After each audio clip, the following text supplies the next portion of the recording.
детстве я мечтал, наверное, больше стать человеком полезным. Больше не кем хотел, а чтобы приносить какую-то пользу людям.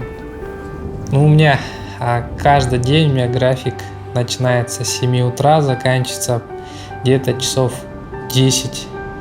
Ежегодно порядка 40-45 квартир у нас сдаются. За счет этого у нас приезжает сюда много специалистов. У нас очень сильно развит малый и средний бизнес.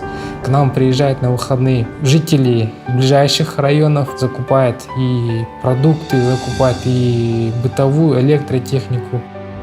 Среди теренкольцев есть пословица, что ли. Когда рождается новый житель Теренколя, у него в одной руке удочка, в другой руке велосипед. В любое свободное время наши жители идут обязательно на рыбалку. На выходных стараюсь бывать на природе. Я очень люблю природу, люблю Иртыш. Я думаю, там как раз я получаю такое мощное вдохновение.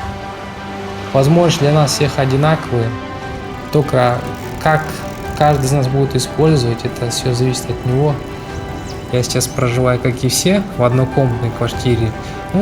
Работа акима – это не мерится квадратами. Там у кого больше квадратов, у кого лучше машина. Работа акима, я считаю, что это все-таки желание помочь своим землякам, желание помочь казахстанцам. Наш народ через многое прошел. Я считаю, он достоин еще большего. Силы я, наверное, беру дома, в семье. Я могу себя назвать счастливым человеком.